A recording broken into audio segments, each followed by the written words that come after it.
तो जैसे आपने अभी मेंशन किया कि 2 टाइम आपने पहले भी एग्जामिनेशन दिया था और इस बार आपका क्वालिफाई हुआ, तो क्या गलती रही? वो लेजीनेस हमेशा रहता है बीइंग अ स्टूडेंट। जो मेरे ख्याल से मेजर स्टूडेंट्स का वीक पॉइंट होता है कि वो डीआई वगैरह नहीं कर पाते हैं सॉल्व, वो आपका स्ट्रॉन्ग पॉइंट है। हाँ, इस टाइम बिकॉज अगर अभी नहीं है ना तो फिर कभी नहीं है, बार बार चांसेस नहीं मिलते हैं। Hello everyone, welcome back to UGC NET Adda 24/7। So recently फरवरी 2023 के अंदर हमारा यूजीसी नेट का रिजल्ट जो है वो आउट हुआ। सो आज हमारे साथ में है यूजीसी नेट 2023 में जिन्होंने अपना यूजीसी नेट क्वालिफाई किया, Sahiba Saifi. So we would like to welcome Sahiba on this particular platform. So सबसे पहले तो Sahiba, please introduce yourself. Thank you so much. So my name is Sahiba and I'm from Delhi. Recently I qualified UGC NET December 2022 in commerce subject. Very nice. So Sahiba, अगर हम UGC net examination की बात करें तो केवल 6% स्टूडेंट्स हैं जो हर बार qualify करते हैं यूजीसी नेट एग्जामिनेशन को। सो कैसा लग रहा है सबसे पहले तो उस 6% की कैटेगरी में फॉल करने पे? अल्हम्दुलिल्लाह बहुत अच्छा लग रहा है। मतलब मैंने एक्सपेक्ट नहीं किया था। मैं बहुत मतलब 2-3 टाइम से ट्राई कर रही थी। 2 अटेम्प्ट मेरे हो चुके थे, ये 3rd अटेम्प्ट में जाकर क्रैक हुआ है, तो मुझे बहुत खुशी है। मेरे घर वाले भी बहुत ज़्यादा खुश है कि फाइनली क्रैक हुआ है। फाइनली क्रैक हो गया, क्योंकि बहुत बड़ा अचीवमेंट है 6% की कैटेगरी में ही आना, फॉल करना बहुत ही अपने आप में बहुत बड़ा अचीवमेंट है। तो जैसे आपने अभी मेंशन किया कि 2 टाइम आपने पहले भी एग्जामिनेशन दिया था और इस बार आपका क्वालिफाई हुआ, तो क्या गलती रही? Because there are a lot of students जो खुद 4 बार 5 बार अटेम्प्ट देते हैं, उनको एंड में भी क्वालिफाई नहीं होता है और वो एग्जामिनेशन ही स्विच कर लेते हैं। तो आपने हार नहीं मानी, तो क्या गलतियां रही 2 अटेम्प्ट्स में? जो मेरा फर्स्ट अटेम्प्ट था ना, उसमें मैंने जस्ट 1 मंथ पहले ही प्रिपरेशन स्टार्ट किया था और फिर मैं धीरे धीरे फिर मैंने सिलेबस को समझा, चीज़ें देखी। जो मेरा सेकेंड अटेम्प्ट था वो मैंने थोड़ा सा और सीरियस होकर दिया। But the thing is that मैंने वहाँ पे पेपर 1 पे ज़्यादा फोकस नहीं किया, अपने मेन जो कॉमर्स का है उस पर ज़्यादा फोकस किया, तो वहाँ पे मेरा ड्रॉप रहा कि दोनों को बैलेंस करके चलना चाहिए। और इस अटेम्प्ट में मैंने मतलब वो चीज़ क्रैक कर ली कि मेरे को दोनों को बैलेंस करके चलना था। मैंने सबकी स्टडी की साइमल्टेनियसली। मतलब मुझे लगता है कि ना मेरा प्रैक्टिकल पोर्शन ज़्यादा स्ट्रॉन्ग है, इसलिए जो मेरा डीआई या आरसी वगैरह है, मेरा एक क्वेश्चन गलत नहीं हुआ है। ऐसा मतलब इजीली वो क्रैक कर दिया मैंने, तो वो मुझे ज़्यादा लगता है। मेजर हाँ जी। स्टूडेंट्स का वीक पॉइंट होता है कि वो डीआई वगैरह हाँ, नहीं कर पाते हैं सॉल्व, वो आपका मेरा स्ट्रॉन्ग पॉइंट है। हाँ, मेरे 5 आउट ऑफ 5 क्वेश्चंस करेक्ट थे डीआई वेरी में। नाइस। ओके, तो जैसे आपने कहा कि पेपर 1 आप पहले ध्यान नहीं देते थे 2 अटेम्प्ट्स में, इस बार पहली बार आपने पेपर 1 पे फोकस किया और इसी बार आपका एग्जामिनेशन क्वालिफाई हो गया। तो कहीं ना कहीं आपने गलती आइडेंटिफाई अपनी कर ली। हाँ, ये आइडेंटिफिकेशन मुझे किसी ने बताया था कि मतलब हम अपने मेन जो सब्जेक्ट होता है ना उस पर बहुत ज़्यादा फोकस करते हैं और हम मतलब पेपर 1 को थोड़ा लाइट ले लेते हैं। बट जब भी पेपर क्रैक होगा ना, हमेशा with the help of paper 1 ही होगा, चाहे आपका जेआरएफ हो चाहे नेट हो। तो फिर इस बार ना मैंने वो चीज़ पकड़ ली और फिर मैंने उस पर फोकस किया, तो अल्हम्दुलिल्लाह इस बार मेरा क्रैक हो गया। Very nice. तो इस बार की अगर हम एग्जामिनेशन की बात करें, फरवरी 2023 के अंदर जो एग्जामिनेशन हुआ, तो बहुत अब्रप्टली नोटिफिकेशन आया। 2 महीने का समय था खाली हमारे पास में एग्जामिनेशन के लिए, तो बहुत सारा पैनिक की सिचुएशन थी, टीचर्स के अंदर भी थी और स्टूडेंट्स के भी अंदर थी। तो आपने ये 2 महीना जब नोटिफिकेशन आया सबसे पहले, तो तब कैसा लगा नोटिफिकेशन आके? नोटिफिकेशन आया था जब आई थिंक जैन में पता चला था, मतलब नहीं दिसंबर में फॉर्म्स आउट हुए थे। मैंने फॉर्म तो फिल कर दिया था, फिर था हाँ ठीक है अब से पढ़ेंगे, बट वो लेजीनेस हमेशा रहता है बीइंग अ स्टूडेंट। तो मैंने ना जनवरी फिर मतलब इतना ज़्यादा अच्छे से फोकस नहीं किया। बट जब फरवरी अलार्मिंग सिचुएशन आया कि नहीं अब तो मतलब वो नोटिफिकेशन आ गया डेट्स का कि 22 फरवरी से एग्ज़ाम है, तो उस टाइम पे मैंने सोचा नहीं, I will have to do this time, because अगर अभी नहीं है ना तो फिर कभी नहीं है, बार बार चांसेस नहीं मिलते हैं। तो मैंने उस चीज़ को फिर पकड़ा और फिर वहाँ से अपना स्टार्ट किया आगे। तो क्या मतलब दिन रात लग गए प्रिपरेशन नहीं, में? ऐसे दिन रात नहीं लगी थी मैं मतलब ऐसे नॉर्मली देखती थी जो चीज़ें मैंने पढ़ी हुई हैं, मैंने आपसे ही पढ़ा था, तो मैंने वो नोट्स प्रिपेयर किए हुए थे। तो मैं ना मेरी ना मतलब ये थी, मैंने नोट्स को ना इतना रट्टा मार लिया था ना, मतलब टर्न करके पेजेस में बार बार पढ़ती रहती थी, मतलब ईयर क्या है, क्या चीज़ें कब आई हैं, मैंने बहुत ज़्यादा मतलब। और जो पेपर 1 था, पेपर 1 में मुझे सिंपली था कि अगर हम कुछ चीज़ों को फोकस करें, जैसे डीआई है 5 आते ही आते हैं और मतलब मुझे लगता था मेरा स्ट्रॉन्ग पॉइंट है, तो मैंने उस पर टारगेट किया। जो मतलब मेरा ऐसा है, पीपल एनवायरनमेंट डेवलपमेंट मुझे बिल्कुल पसंद नहीं है, तो वो यूनिट मैंने नहीं छुई, टू बी वेरी ऑनेस्ट, क्योंकि मुझे लगता है कि मुझे 35 क्वेश्चंस तक इतना जाना था जिससे मेरा क्रैक हो जाए, तो वो चीज़ मैंने अप्लाई की इस टाइम। ये मेरे ख्याल से ज़्यादातर स्टूडेंट्स की प्रॉब्लम है, पीपल डेवलपमेंट एंड एनवायरनमेंट हो गया या हायर एजुकेशन हो गया, वो मेरे ख्याल से मेजॉरिटी स्टूडेंट्स हैं जो ये फेस करते हैं प्रॉब्लम, जैसे आपने बताया। तो आपने स्किप किया या आप कह सकते हो आपने नहीं, थोड़ा मैंने कम पढ़ा? बहुत मतलब बहुत ना के बराबर पढ़ा, और बस लक मान लो कि जो मैंने वो पेरिस एग्रीमेंट और वो पढ़ा था वो मेरे पेपर में आ गया क्वेश्चन, तो वो बस लक था उस टाइम पे। बट हाँ, ये चीज़ है कि मैंने बहुत ऐसे उससे अच्छे से नहीं पढ़ा था। बाकी यूनिट्स मैंने काफ़ी मतलब अच्छे से, मैथ्स हो गया, रीजनिंग हो गई, ये मैंने काफ़ी अच्छे से फोकस किया था। रिसर्च एप्टीट्यूड, टीचिंग एप्टीट्यूड, इन पे मैंने फोकस किया था, क्योंकि मुझे लगता था कि ये मुझे मार्क्स दे देंगे कम टाइम में। मैं पीपल एनवायरनमेंट में अब मैं 1 महीने में उस पर ज़्यादा फोकस करती तो वो मेरे 3-4 दिन ले जाते और शायद मार्क्स ना भी आते उस पर। बहुत अच्छी मेरे ख्याल से आपने स्ट्रैटेजी उस टाइम पे लगाई कि जहाँ पे आपको मार्क्स इजीली आ सकते हैं वहाँ से मार्क्स गेन कर लिया जाए। तो अभी जैसे हमें पता है जून में एग्जामिनेशन आने वाला है, तो बहुत सारे स्टूडेंट्स हैं जो आपको देखेंगे और हो सकता है आपकी स्टोरी से, आपकी स्ट्रैटेजी से इंस्पायर हो। तो जैसे आपने ऑलरेडी अभी बताया कि पेपर 1 और पेपर 2 दोनों ही बहुत ज़्यादा इम्पोर्टेंट है, तो अगर आप अपनी स्ट्रैटेजी के हिसाब से बताना चाहें स्टूडेंट्स को कि कितने टाइम वो पेपर 1 या पेपर 2 को बाइफरकेट करें on an average daily basis के ऊपर, तो आप क्या बताना चाहेंगे? मैम, पर्सनली मुझे ये लगता है कि हम पेपर 2 पढ़ते हैं, जैसे मैं ना स्टार्टिंग से ही पेपर 2 पर फोकस थी, क्योंकि वो हमारा मेन सब्जेक्ट होता है। तो पेपर 1 को एक तो बिल्कुल लाइट ना लें, और मतलब आप 40-60 रेशियो रख सकते हैं या फिर 50-50 रख सकते हैं, बट 40-60 से कम ना रखें। मतलब अगर आप 60 पेपर 2 को दे रहे हैं तो 40 तो आपको पेपर 1 को देना पड़ेगा, उसे आप बिल्कुल निगलेक्ट नहीं कर सकते, वो तभी क्रैक हो सकता है, वरना it's very difficult. Without paper 1 मतलब नहीं हो सकता। तो कितने आवर्स की आपको लगता है स्टडी जो है वो रिक्वायर्ड है? क्योंकि मैं पिछले 1 साल से पढ़ रही थी इस चीज़ में, तो मतलब मैंने अभी इतना ज़्यादा टाइम नहीं दिया था। मतलब मैं नॉर्मली 6 to 7 आवर्स पढ़ती थी, ऐसे 12-12, 14-14 घंटे नहीं पढ़ती थी। बट अगर कोई न्यू है, अब जब कोई फर्स्ट टाइम फॉर्म फिल कर रहा है, तो आई थिंक उनको देना चाहिए मतलब 8 to 10 आवर्स, मुझे ऐसा लगता है, क्योंकि अभी एग्ज़ाम जल्दी ही हो जाएगा। जी, Hopefully. एब्सोल्युटली। अप्रॉक्सीमेटली 3 महीने ही बचे हैं अभी हमारे पास एग्जामिनेशन में।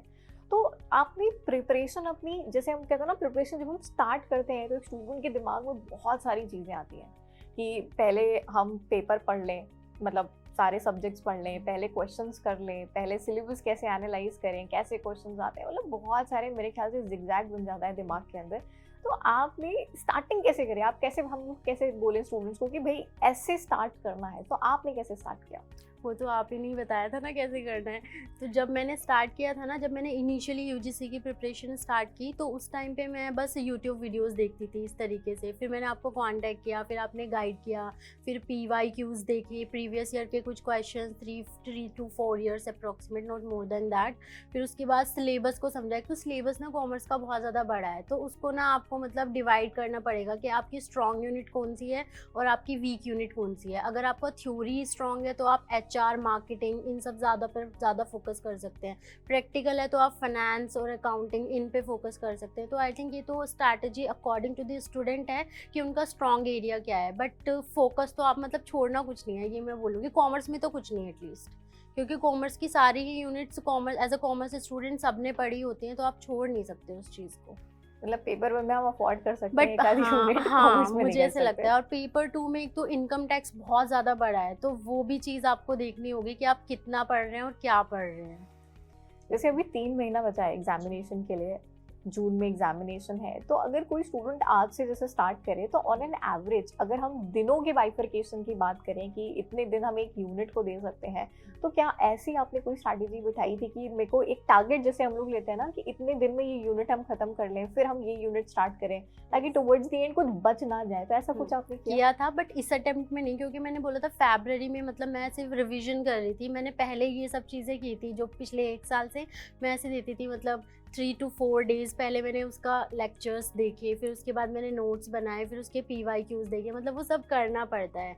और मतलब आप मेरे ना इतने सारे रजिस्टर्स हो चुके हैं, मतलब मैंने लिख के, और मैं इनकम टैक्स को मैं बहुत यूनिक तरीके से लर्न करती थी। मतलब जो सेक्शंस है ना, मतलब मैंने कर लिया, फिर वो सेक्शन सारे लिखे, फिर ये किसके सेक्शंस हैं, फिर वो सब चीज़ें नोट डाउन करती थी, तो वो मुझे तो हेल्पफुल हुआ उस टाइम पे।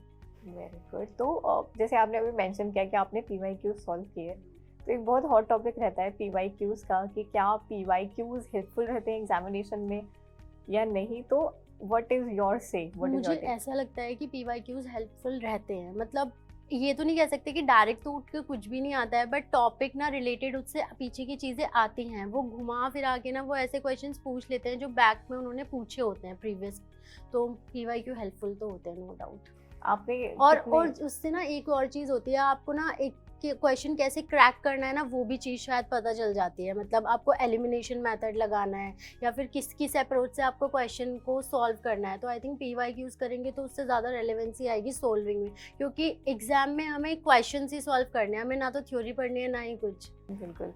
तो प्रीवियस ईयर क्वेश्चंस जैसे आपने मेंशन किया कि आपने सॉल्व किया और आपको पता चला कि कैसे उसको क्रैक करना है, एलिमिनेशन मेथड और ये सारी चीज़ें, तो 2-3 सवाल यहाँ से निकल के आते हैं स्टूडेंट्स के माइंड में। पहला तो ये कि आखिर कितने सालों के प्रीवियस ईयर क्वेश्चंस इंपॉर्टेंट है, एटलीस्ट इतने तो हम करने चाहिए।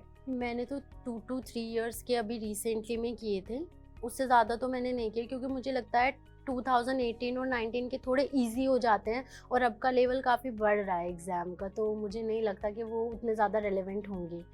कुछ कुछ बच्चे होते हैं वो ऐसे करते हैं कि 2010 के भी करते हैं, 12 के भी करते हैं, वो सच में वो फिर टाइम वेस्ट है वहाँ पे। एब्सोल्युटली। तो 2018 के पहले एक्चुअली जो एग्जामिनेशन था वो, क्योंकि UGC का जो एग्जामिनेशन था वो हमारा CBSE कंडक्ट करती थी, तो वो pattern is totally different, and 2019 के बाद से जब से NTA कंडक्ट कर रहा है तो वो पैटर्न ड्रास्टिकली हमारा चेंज हो रहा है।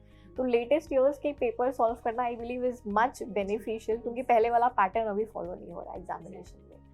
नाउ दूसरी चीज़ जो दिमाग में आती है वो ये आती है कि आखिर प्रीवियस ईयर क्वेश्चन जो है वो हम सॉल्व कैसे करें।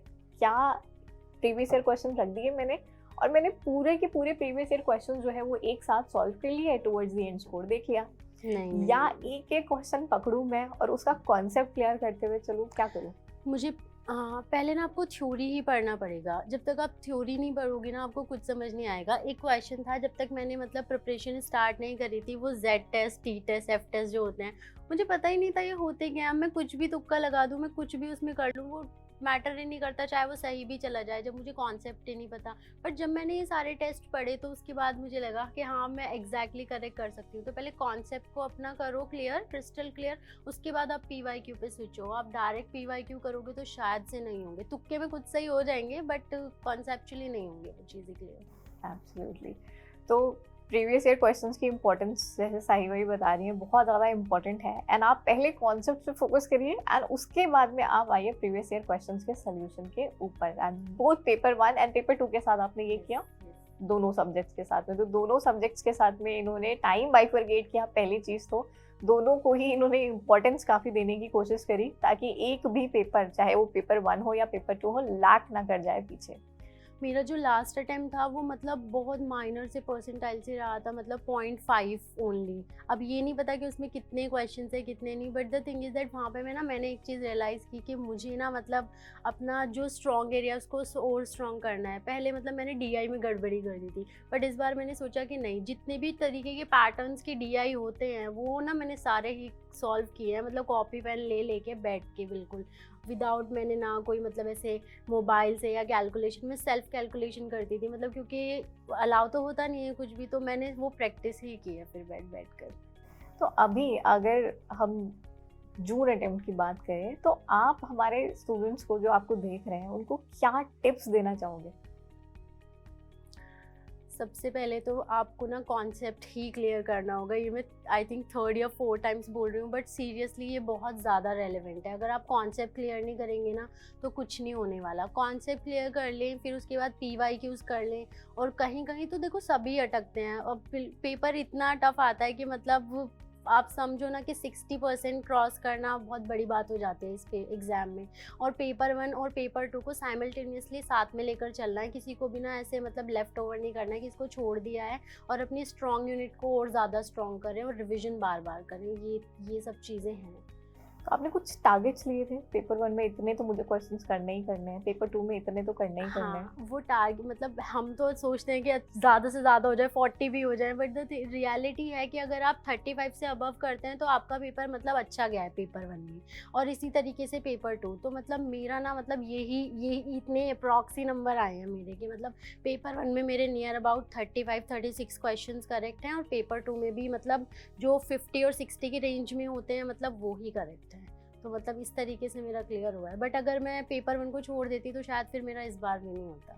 तो बहुत ही ज़्यादा इम्पोर्टेंट पेपर नंबर 1 सारे स्टूडेंट्स के मुझे लिए पर्सनली ये लगता है, क्योंकि चाहे पॉलिटिकल साइंस हो, चाहे कोई भी सब्जेक्ट हो, हर स्टूडेंट ना अपना ही पेपर पढ़ता रहता है। वो यही नहीं देखता है कि जो 50 मार्क्स का जो दूसरा पेपर आ रहा है वो भी सेम इम्पोर्टेंस रखता है इस एग्जाम में। जैसे पेपर नंबर 1 में हमारे 50 क्वेश्चंस आते हैं जो स्टूडेंट्स अगर पहली बार दे रहे हैं एग्जामिनेशन, एंड पेपर नंबर 2 के अंदर 100 क्वेश्चंस आते हैं, each carry 2 marks which makes the total of 300 marks. Yes, exactly. तो I believe that is it. जितने भी क्वेश्चंस थे आई बिलीव आपने आंसर कर दिए हैं, स्टूडेंट्स के जो जो दिमाग में क्वेश्चंस जो है वो आते हैं। So thank you so much, Sahiba, for coming on this platform and for enlightening our students for the upcoming examination. I would again like to thank you for coming. Thank you, and all the very best for everyone. Thank you so much.